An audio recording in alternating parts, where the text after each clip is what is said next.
Zootopia. I still maintain this is one of the best Disney movies they've ever made, okay? It's not just nostalgia talking, because I watched it again just a few months ago for a video. Like, even if Judy Hopps wasn't the girl of my dreams, I still think this movie's incredible. So I was very tentatively interested in the sequel. The trailer made it look really dumb, but then the movie came out. It was the highest grossing animated movie of all time, has nearly perfect scores. Oh my goodness, they did it again! And then I watched it, and all of this is very confusing to me. Did we all see the same movie? But yeah, so I saw the second movie, and would you believe I have some thoughts? I know, it's so out of character for me. But okay, let's talk about Zootopia 2.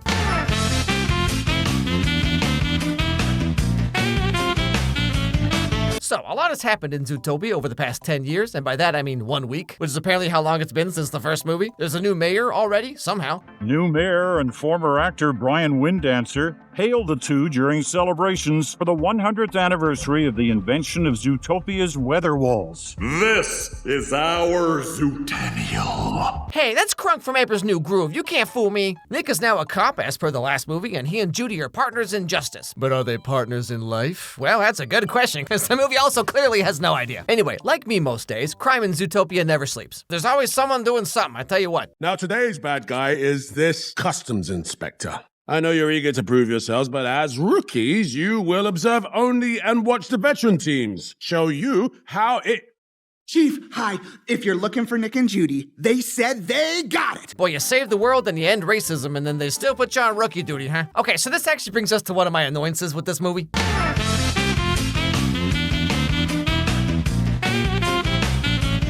So in the first movie, the entire shtick is that no one takes Judy seriously because of her insane hip-to-waist ratio, but also she's a prey animal and a bunny specifically. She overcompensates a lot, which is one of the core themes of like the entire movie. You're awesome, Judy. Yeah, that Gideon Gray doesn't know what he's talking about. Well, he was right about one thing. I don't know when to quit. But then they save the world or whatever, and here we are 1 week later, they're just still the underdogs? Judy is still trying to prove herself? Aren't you glad you waited almost 10 years for this? Anyway, so Nick and Judy have snuck off to handle this criminal guy on their own. Just follow my lead, okay? Act casual. Hey! Here we go. Hello? This whole area is restricted. You can't be here. Whoa, Fox and Bunny. Okay. Oh, my dude, you think that's weird. Just wait till you get to the JFK part. So just to summarize here, their plan kind of works, but it kind of doesn't, and this dude catches on to what they're doing, and they have to chase after him.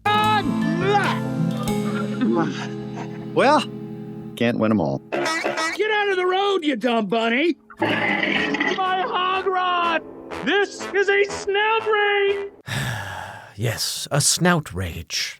You know, it's crazy how Disney replaced all their comedy writers with popsicle sticks and Laffy Taffy rappers. Now, I'll be talking more about this later, but if you enjoy pointless chase scenes, then this movie was made for you, because at least 60% of the runtime is just that, over and over again. Beautiful! I'll have what he's having. Okay, Zootopia, whatever you say. Anyway, so, long story short, they catch the guy after chasing him all over Zootopia, and in his van, Judy finds a piece of reptile skin, which is very strange, because as you may have noticed, there are no reptiles in Zootopia. Curiouser and curiouser. But of course, because Judy and Nick disobeyed the chief guy and did things their own way, they get in trouble.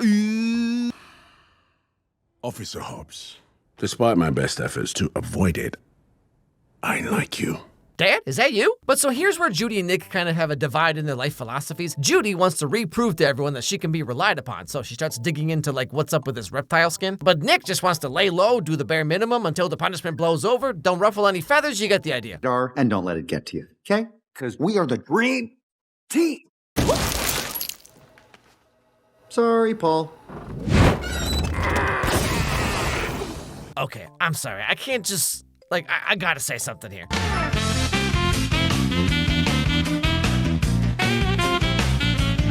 The jokes in this movie are so freaking stupid. like they're not even jokes. It's just like, okay, so almost every joke can be put into two categories. One is where like someone will just quote a movie randomly for no reason. You know those YouTube videos where like the joke is just them playing a meme video or like a movie clip of someone who just says the same thing they just said? I said a sentence and Jerry Seinfeld said the same sentence. And like that's the entire joke. And the second category of joke in this movie is like the most Minions level slapstick.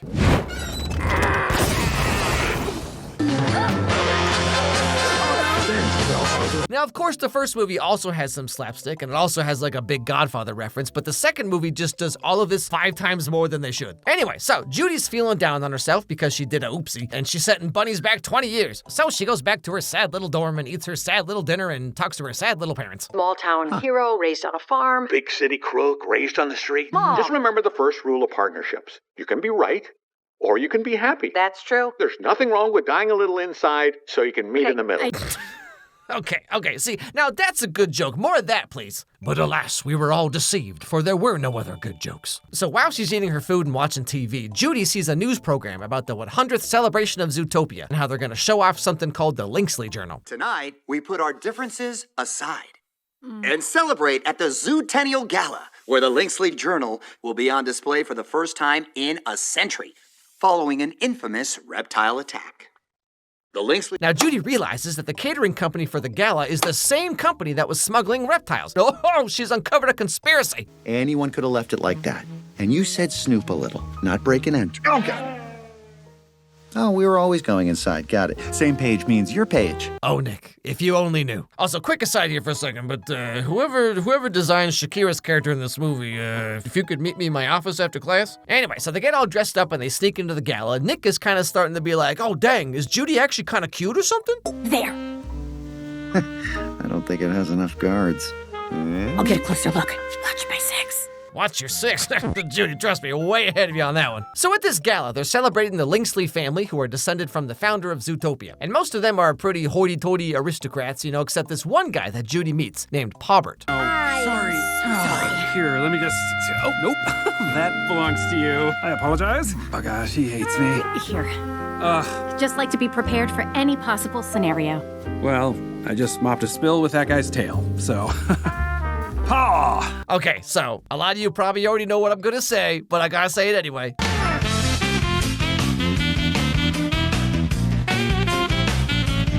Now, I've brought this up before in several other videos, like Elio, Wish, Moana 2, where this problem becomes much more apparent when you go back and watch older Disney movies, like Tangled, Frozen, Zootopia 1 even. The characters just move so much. They never stop moving. Now, obviously, in this particular scene, the characters are nervous and they're fidgeting and all that, but this is pretty much just how everyone moves all the time. Zootopia 2 in particular is so egregious with this problem. The thing is, like, in a vacuum, well, I would still think it's too much, actually. But we now live in a world where K-pop Demon Hunters came out and is like the biggest thing of all time, right? And compared to Zootopia 2, K-pop Demon Hunters has like 1/10 the animation. Like in a good way, I mean. Modern Disney movies have just become like jingling keys for kids. Actually, no, it's not even jingling keys at this point, because like between how the characters move, having some dumb unrelated joke every 5 seconds, and then over half the movie is chase scene, explosion, car crash, bonk. It's like an hour and 40 minutes of Subway Surfers TikToks, you know what I'm saying? Like this movie is jingling keys, a slide whistle, and a bop it going at the same time. Bop it, flick it, pull it, spin it, twist it, beat bop, box bop, solo, pass it, one-on-one, yellow. Wow, this is literally the best movie ever. Even just like later on at the same gala part, like a snake does indeed appear and tries to steal the book. Go, go, go! I will remember you, zebra.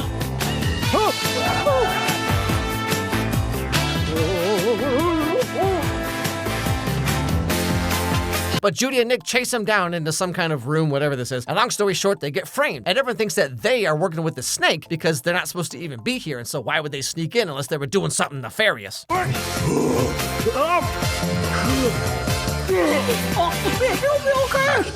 Anti-venom! He can be saved with anti-venom! What did you do?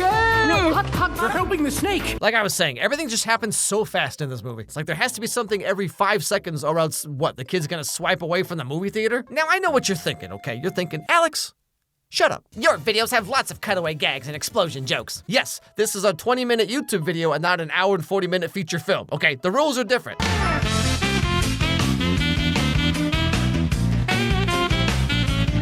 So now Nick and Judy are on the run from the Fuzz. The snake guy got away, but Judy has the book still. They get picked up by our old pals at the Shrew Mafia, who are gonna help them disappear and start new lives or something like that. Well, I get more time to focus being grandpapa to my little Judith. Kiss my ring! Kiss the stinking ring right now! Kiss it! Oh, sorry. Also, the third category of joke in this movie is that people just get mad all the time. Person gets mad. Ha ha ha ha ha. So again, Nick just wants to lay low, escape the city, get as far away from everything as he can. But Judy is dead set on finding out what's really going on with this whole snake reptile journal mystery. Thusly, they team up with a reptile conspiracy podcaster lady who knows everything about reptiles, I guess. They stepped into the vehicle, not realizing their lives were about to change. Cause you're about to be best buds with Nibbles Maple Stick! You know, I do appreciate that they made the beaver a girl. You know, I mean, that's just peak comedy right there. Anyway, so the beaver, who's named Nibbles, which is not how any characters have been named up to now. Judy the bunny, Nick the fox, Nibbles the beaver? What is this, Paw Patrol? But whatever, Nibbles tells them that there's a small population of reptiles who live in this place called Marsh Market, which is some ways outside of Zootopia. Woo! Now, if any reptile would know the secret of that book and why the snake wants it, hey, Johnny. It's my old lizard friend, Jesus. Okay, so see, this is what I was talking about. Like, she can't just introduce this part of the town and maybe have one or two jokes here and there. Like, every 5 seconds, something has to happen. Probably why reptiles like it. They can just do their thing. Love and tour time with woodchuckles. Great call. We need her. Oh, yeah. Like a hole in the head. Bad timing. Again, see, this is what I'm talking about. What is the joke? He gets mad and then ha ha ha ha? Now, I know the common argument against what I've been saying is like, Alex, chill out. It's a kid's movie. Of course it's gonna have dumb jokes. What did you expect? Like, in a vacuum? Sure, you're probably right. But when you go back and watch the first movie, like, the jokes are funnier, the movie does not insult your intelligence or your attention span at all. Like, surprisingly, it's kind of a mature movie. But then the sequel is just like this. Hey, bub. Hey, bub. Hey, bub. Hey, bub. Hey, bub. Hey. Hey, bub. Hey. Bub, bub, bub, bub, bub, bub. Bub, bub, bub, bub. Bubby, bub. Hey, bub. Hey, bub. Hey, ho. Hey, bub, bub. Hey, bub. Hey, bub. Hey, bub. Hey, bub. Hey, bub. Hey, bub. Hey. Hey, bub. Hey. Bub, bub, bub, bub, bub. Bub, bub, bub, bub. Hey, bub. Hey, bub. Hey, bub, bub. Hey, bub. Bubby, bub. Hey, bub. Hey, bub. Hey, ho. Hey, bub, bub. Hey, bub. Hey, bub. Hey, bub. Hey, bub. Hey, bub. Hey, bub. Hey. Hey, bub. Hey. Bub, bub, bub, bub, bub. Bub, bub, bub, bub, bub. Hey, bub. Bubby, bub. Hey, bub. Hey, bub. Hey, ho. Hey, bub, bub. Hey, bub. Seen Zeus? Yup. And like, you know, the Skibbity Toilet crowd's going crazy right now. Anyway, so with the help of Snatch Beaverington, they enter into a secret speakeasy where all the reptiles hang out. And so they talk to, like, Rango, I guess? The secret you're looking for is probably right on the cover. Somehow vipers can see things in the metal, even under the paint. Huh, well, that sure is convenient. But then, of course, right after this, the snake himself appears and steals the book away right at the exact moment that the cops also catch up to Judy and Nick. And would you believe we get another drawn-out chasing with lots of zany antics? I know, right? So Nick and Judy follow the snake into a water pipe, and they end up accidentally getting blasted out somewhere. They have no idea. Box of old matches. Where did you find these flowers? Deep at the top of the mountain. Old honeymoon lodge. What is closed for a long time was hideout for snakes. Okay, Zootopia 2, whatever you say.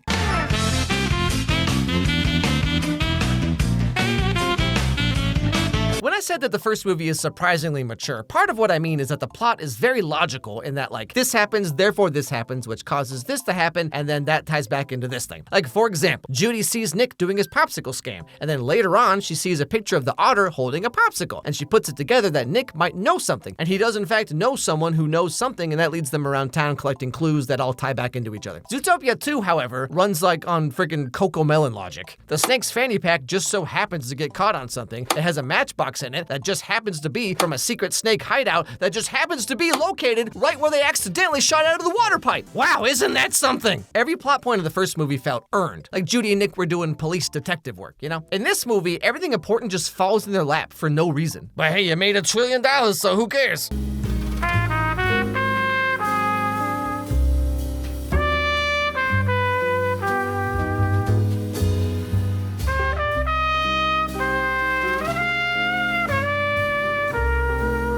So the story goes that there used to be a thriving reptile community, but they got pushed out by the Linksleys, and the old neighborhood has just been buried in snow ever since, pushing the reptiles into hiding or forcing them to move away to another country or something. This brings up another point about this movie.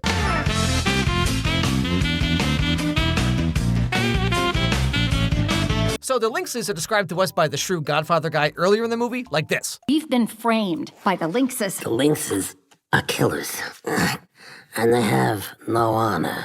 Territorial animals will do anything for more land. But like, this kind of flies in the face of the entire point of the first movie. Like, one of the first things in that movie is they tell us that animals have overcome and tossed away their instincts, and this is why now they get to do all the cool, fun grown-up stuff, like doing laundry again, even though you just did it 2 days ago. But over time, we evolve and move beyond our primitive, savage ways. And every young mammal has multitudinous opportunities. Yeah. I don't have to cower in a herd anymore. Or like the really pivotal scene when Judy sees that the fox kid grew up to be like a peaceful gardener, you know what I mean? But then the entire plot of the second movie hinges on this idea that lynxes are territorial animals by nature, and that's why they screwed over the reptiles. Isn't the entire point of this world that they don't live by instinct anymore? And it makes them such corny villains too, because like Bellwether's motivation was directly tied to the socioeconomic system of Zootopia itself. But then the Lynxleys are doing this because that's just what lynxes do, I guess. Anyway, back to the movie. So Nick is kind of getting annoyed with Judy hyperfixating on this quest for reptile justice because they're being chased by the cops and the Lynxleys, and he just wants to be off doing literally anything else. The world is what it is, Carrots, and sometimes being a hero, it just doesn't make a difference. I think maybe we are different.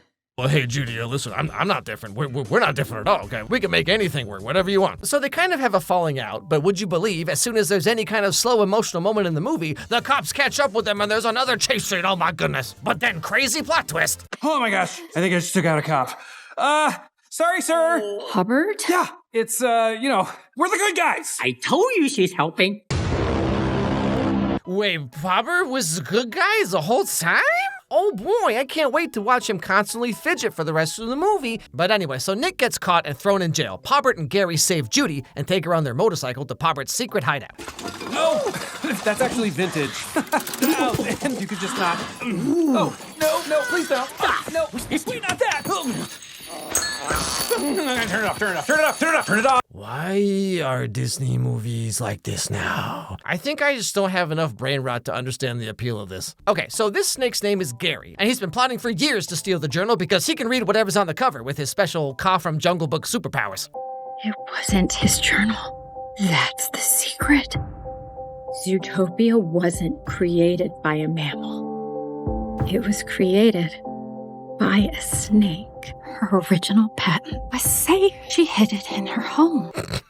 I'm sorry. How could Judy possibly know this? Like, this movie relies on our characters making the most incredibly absurd leaps of logic. Yes, Judy, I'm sure it all went down exactly how you just imagined right now. Now, speaking of Gary over here.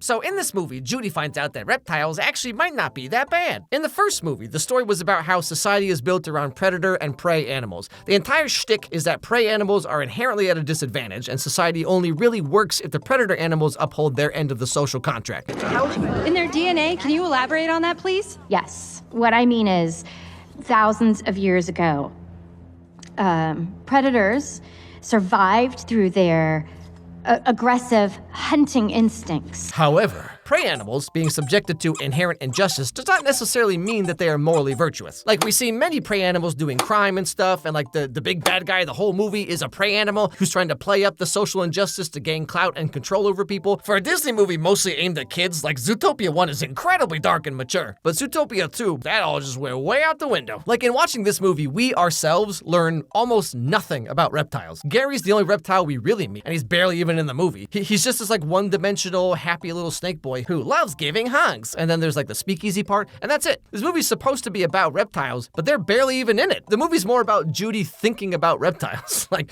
it's like she's an 8-year-old kid who's like, I like dinosaurs. Like, for example, if at the end of Act 1, Judy and Nick got separated, and then all of Act 2, Judy was with Gary, and so then she, along with us, the audience, gets to like spend time with him, learn about him and his family, and the reptiles, and all that kind of stuff. So then we become very invested in getting him his justice, you know what I mean? But the way the movie is now, like, it just tells us that we should care about reptiles.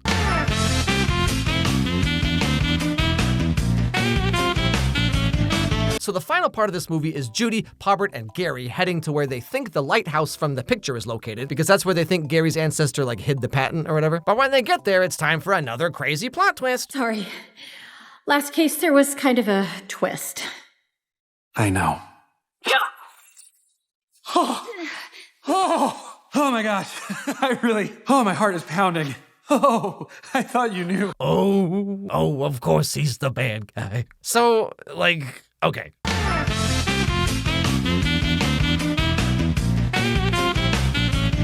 This villain twist is so pointlessly stupid. Like, am I supposed to care about this character who's barely been in the movie until now? The same with Gary, where it's like, they're very, very briefly introduced to us near the beginning of the movie, and then we basically never see them again until like the very end of Act 2. And then 15 minutes later, it's like, huzzah, I am the bad guy. Please, you can be different than your family. I don't want to be different. Like, my dude, I don't even know you. Now, if we compare this to the first movie, where Bellwether was a pretty constant character from the beginning, now she's important because she is also a prey animal, just like Judy, and she was one of the only people who seemed to, like, support her. But then, psych, it was her master plan the whole time. But, like, in this movie, it's like, we don't know anything about this guy. He has no real connection to Nick or Judy until literally right now, so... But anyway, the very end of the movie, Judy is poisoned with snake venom and Gary is thrown out into the snow, but they end up overcoming everything thanks to Nick, who breaks out of prison with the help of Nibbles, who is also there for some reason. And by that, I quite literally mean just for some reason. Point. How are you even here? Destiny. Plus an arrest.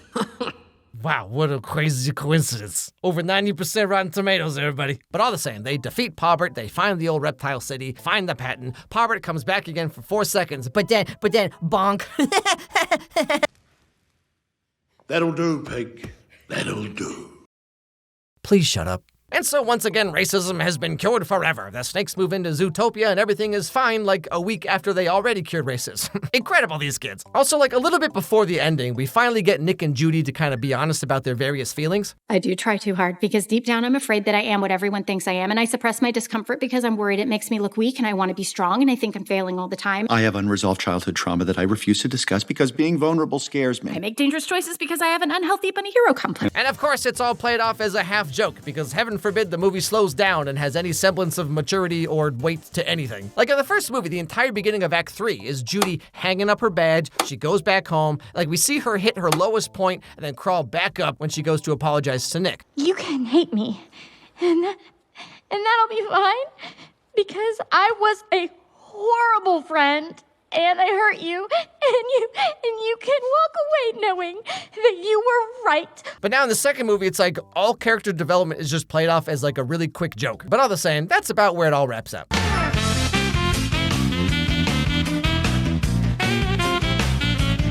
Okay, so to be fair, if this had just been its own standalone movie, like not Zootopia 2, but just like its own thing, you know, I probably would have just been like, okay, well, it's a kid's movie. But the fact that the first movie exists just really highlights how incredibly bad this movie is. I mean, like, it's not some kind of unwatchable mess or anything, but as the sequel to one of Disney's best movies ever, like, this is just like, how did they miss the mark this bad? It's like those late 90s, early 2000s direct-to-DVD sequels. It's like on that level, but it has like 6 times more animation than it should. Now, the Rotten Tomato score's in the 90s, but when you look at the actual review scores themselves, like on Metacritic, it paints a picture that is maybe more in line with how I feel about it. This movie's just everything that is modern Disney. Put up a bunch of slap for the TikTok brain rot kids, and then maybe we can sell a bunch of EpiPen toys.